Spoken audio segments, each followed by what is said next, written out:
வணக்கம், இது உங்கள் மக்கள் மருத்துவம். அமெரிக்கா பக்கத்தில் பார்த்தீங்கன்னா ஒரு சின்ன குட்டி நாடு, வரைபடத்தில் கூட இருக்குமான்னு தெரியாது, ஜமைக்கான்னு சொல்லுவாங்க, கரிபியன் பகுதியில். அந்த நாட்டை சேர்ந்த ஒரு இளைஞன் என்ன பண்ணுறான்னா, ஒரு முறை ஒலிம்பிக்கில் ரன்னிங் போகிறான். அவன் வந்து ரன்னிங் அத்லட். அவன் அந்த கன் ஷூட் பண்ணுவாங்க. ஷூட் பண்ணும்போது தான் அந்த ரன்னிங் ஸ்டார்ட் பண்ணணும். இவன் வந்து அந்த ஷூட் பண்ணுறதுக்கு ஒரு செகண்டுக்கு முன்னாடி காலை எடுத்துட்டான் அந்த கிரவுண்டில் இருந்து. உடனே அவன் வந்து டிஸ்குவாலிஃபைட் பண்ணிட்டாங்க. அவன் அழுகிறான், அந்த கிரவுண்டே நின்று அழுகிறான். நான் ஒரு சின்ன நாடு, இவனை அழகாக ரெடி பண்ணி அமைச்சிருந்தாங்க, நம்ம பெரிய தவறு பண்ணிட்டோமேன்னு சொல்லிட்டு அழுகிறான் அந்த கிரவுண்டில் நின்று.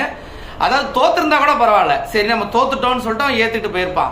டிஸ்குவாலிஃபைடு அப்படிங்கும் போது அவனுக்கு அது அவமானம் ஆயிடுச்சு. ஒரு செகண்ட் தான், அந்த ஒரு செகண்ட் நம்ம பண்ண தவறு தானேன்ட்டு அந்த கோத்தில் அங்கேயே அந்த டிஷர்ட்டெல்லாம் கழட்டி போட்டுட்டு, இப்போ இந்த கோல்டு மெடலில் ஒரு ரன்னிங் ஓடி நம்ம ஜெயிச்சிருந்தோம்னா ஃபர்ஸ்ட் வந்திருப்போம், கோல்டு வாங்கியிருப்போம் அப்படின்னா இதை விட பெருசு என்னடா இருக்கு அப்படின்னு சொல்லி கேட்குறான்.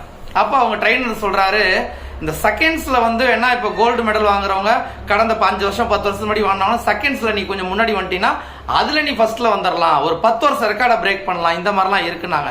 அதுக்காக கடுமையான பயிற்சி பண்றான்.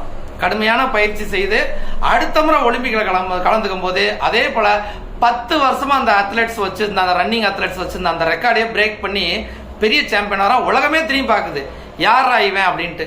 இது என்ன காரணம் அப்படின்னா, தனக்கு நம்ம பண்ண தப்பு தன்னுடைய தேசத்தையே அசிங்கப்படுத்திருச்சுன்னு ஒரு இளைஞன் வந்து ரொம்ப வருத்தப்பட்டவர். அதுக்காக முயற்சி பண்ணி வாழ்க்கையில வந்து திரும்பவும் ஜெயிச்சு அந்த சாதனையை முடிவெடுக்கிறான். ஏன்னா என்கிட்ட பேச சில பேர் என்ன சொல்றாங்கன்னா, ஐயா நான் வாழ்க்கையில் எல்லாமே தோத்துக்கிட்டே இருக்கிறேன், ஒரு பாசிட்டிவே இல்லாத மாதிரி இருக்குன்னு. அப்படி கிடையவே கிடையாது.